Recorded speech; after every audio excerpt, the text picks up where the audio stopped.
नमस्कार साथियों, आज हम लोग बात करेंगे यूपीएससी के एग्जाम पैटर्न पर। यूपीएससी जो जितने थंबनेल पे जितने भी क्वेश्चन लिखे हुए हैं उन सब का जवाब मैं इस वीडियो में देने का प्रयास करूंगा। शुरू करने से पहले यदि आप चैनल पे नए हैं, पहली बार आए हैं, तो चैनल को सब्सक्राइब करें, बेल आइकन को जरूर दबाएं और यदि आपको वीडियो अच्छी लगी हो तो कमेंट सेक्शन में मुझे कमेंट करके जरूर बताएं। तो चलिए दोस्तों शुरू करते हैं।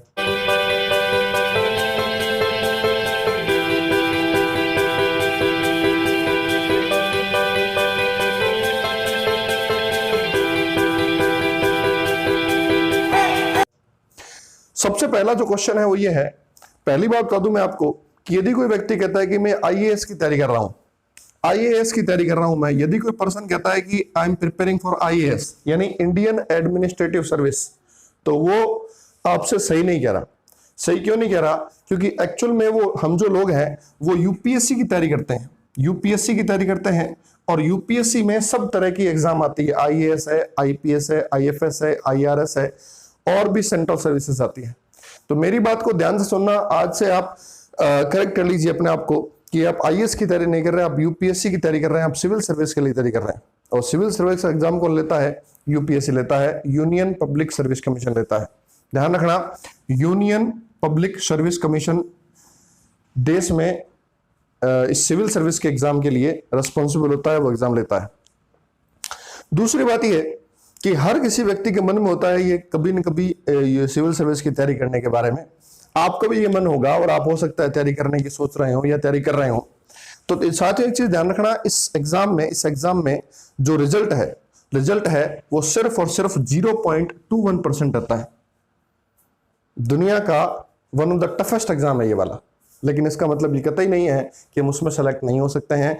हर साल लगभग 800 से 900 लोग, 1000 लोग सेलेक्ट होते हैं, वो उनमें कुछ ना कुछ होता है। तो 0.21% रिजल्ट रहता है केवल और केवल, और ये एग्जाम हर साल होता है। ठीक है, तो हम लोग शुरू करते हैं हमारे क्वेश्चन पर। देखना, सबसे पहला क्वेश्चन बच्चों के दिमाग में रहता है कि what is the qualification needed to be a civil servant. तो मेरी बात को ध्यान से समझना, क्या क्वालिफिकेशन चाहिए? तो आप कुछ भी क्वालिफिकेशन हो आपकी, आप ग्रेजुएट होने चाहिए। आप अगर सिंपली ग्रेजुएट हैं, यदि आपने बीए किया है, बीकॉम किया है, बीएससी किया है, तो आप इस एग्जाम को दे सकते हो।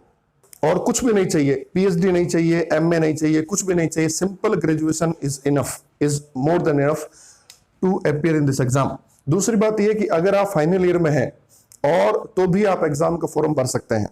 तो पहला क्वेश्चन कंप्लीट हो गया। क्वालिफिकेशन क्या चाहिए? कोई भी ग्रेजुएट स्टूडेंट या फिर फाइनल ईयर का स्टूडेंट एग्जाम दे सकता है। ठीक है, एज क्राइटेरिया क्या है?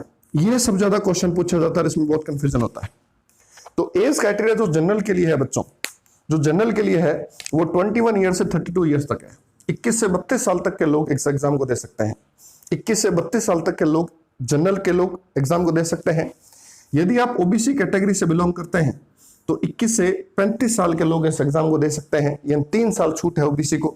और यदि आप एससी या एसटी कैटेगरी के हैं तो आपको 37 साल तक जो है इस एग्जाम को देने दिया जाता है। तो मेरी बात को ध्यान से सुनना, 21 से 32 साल, 21 से 35, 21 से 37, यानी +3 for OBC, +5 SC and ST. Got my point? दूसरा पॉइंट है एज क्राइटेरिया हो गया। तीसरा है एग्जाम फॉर्म कब भर सकते हैं। तो हर साल यूपीएससी नोटिफिकेशन निकालती है अपना, और इस बार डिस्टर्ब हो गया ये कोविड की वजह से। बाकी जनरल इसका जो एग्जाम है वो मई जून के आसपास होता है, तो आप एग्जाम फॉर्म उस समय भर सकते हैं। ठीक है, और हर साल जो है, हर साल यूपीएससी अपना प्री प्लान पहले से अपलोड कर देती है। ये आरएस से बढ़िया बात है। अगर आप राजस्थान की पीसीएस की तैयारी कर रहे हो तो उससे अच्छी बात है कि यूपीएससी में फिक्स पैटर्न है, आपको हमेशा पता है, अनलेस एंड अनटिल ये महामारी हो जाए, हमेशा पता रहेगा कि कब जो है आपका एग्जाम प्री होना है, कब आपका मेंस होना है और कब आपका इंटरव्यू होना है। तो एक टाइम टेबल बहुत अच्छे तरीके से ये लोग मैनेज करते हैं और उस हिसाब से चलते हैं। अगला क्वेश्चन आता है, क्या परसेंटेज रिक्वायर है? तो मेरे साथियों, आपको कोई भी परसेंटेज रिक्वायर नहीं है। यूपीएससी में एग्जाम में प्रिपेयर होने के लिए आपको अपीयर होने के लिए आपको कुछ भी परसेंटेज की आवश्यकता नहीं है। हाँ, पास होना चाहिए। अगर आप सप्लीमेंट्री से भी पास हुए हैं, नो प्रॉब्लम, पास होना चाहिए। अगर आप पास हैं, आप ग्रेजुएट हैं, तो आप जो है स्नातक हैं, तो आप इस एग्जाम में अपीयर हो सकते हैं, इसमें कोई बड़ी बात नहीं है। ठीक है, तो ये बात हो गया। अगला क्वेश्चन आता है, आप कितनी बार अटेम्प्ट दे सकते हैं? तो साथियों, अगर आप जनरल कैटेगरी से आते हैं तो जनरल कैटेगरी वालों के लिए 6 अटेम्प्ट हैं, 6 अटेम्प्ट यूपीएससी के लिए, यूपीएससी दे सकते हैं यूपीएससी के लिए। यदि आप ओबीसी से आते हैं तो 9 अटेम्प्ट है, 9 अटेम्प्ट है। और एससी एसटी के लिए कोई लिमिट नहीं है, लिमिट नहीं, इसका मतलब ये नहीं कि आप जिंदगी भर देते रहोगे, 37 ईयर्स तक, 37 ईयर्स तक लिमिट नहीं है। हर साल हो सकता है कि आप 17 के 17 या 16 अटेम्प्ट दे दो, 21 साल से लगातार 37 साल अटेम्प्ट दे सकते हो, कोई उसमें पाबंदी नहीं है, कोई उसमें दिक्कत वाली बात नहीं है। तो पहला दूसरा ये क्वेश्चन हो गया। अगला क्वेश्चन है कट ऑफ कितना है। उससे पहले आपको एक चीज समझनी है कि एग्जाम के कितने स्टेज होते हैं। तो साथियों, एग्जाम के 3 स्टेज होते हैं, 3 स्टेज होते हैं। एग्जाम का जो पहला स्टेज होता है वो स्टेज होता है प्री स्टेज, प्री स्टेज होता है। दूसरा जो स्टेज होता है वो होता है मेंस स्टेज, मेंस स्टेज होता है। और तीसरा जो स्टेज होता है वो बच्चों होता है interview stage. There are 3 stage, first is pre, second is mains and third is interview. 3 stage होते हैं साथियों। उसमें जो पहला स्टेज है प्री, प्री स्टेज है, उस प्री स्टेज में क्या होता है कि हर प्री स्टेज में 2 पेपर होते हैं, 2 एग्जाम होते हैं, उसको सी सेट बोलते हैं। 2 पेपर होते हैं, पहला और दूसरा, पहला और दूसरा 2 पेपर होते हैं प्री के अंदर। इस प्री के 2 पेपरों में जो पहला पेपर होता है उस पेपर में 200 क्वेश्चन के 200 मार्क्स के क्वेश्चन आते हैं और दूसरे में भी 200 मार्क्स के क्वेश्चन आते हैं। 2 पेपर होते हैं, दोनों 200-200 मार्क्स के होते हैं। उनमें से जो पहला पेपर होता है वो जीएस का होता है, जीएस का होता है। इस जीएस का क्या मतलब है? जीएस का मतलब ये है, जीएस का मतलब ये है कि जनरल स्टडीज, मतलब constitution, history, economics, polity, science and technology, ये सब जो चीजें हैं वो सब इसमें आती है। 200 मार्क्स का होता है। और जो दूसरा पेपर होता है उसमें बैंकिंग वाले जो आते हैं, कॉम्प्रिहेंशन, रीजनिंग, लॉजिकल रीजनिंग और ये सब चीजें आती है। तो दूसरा पेपर होता है वो सिर्फ क्वालिफाइंग नेचर का है, आपकी जो मेरिट है वो सिर्फ जो प्री में जो पहला पेपर है जीएस फर्स्ट का, उसी के हिसाब से डिसाइड होती है। और आप ये मान के चलो, अगर आप 110 नंबर, 115 नंबर ले आते हो तो आपका शॉर्ट सिलेक्शन है।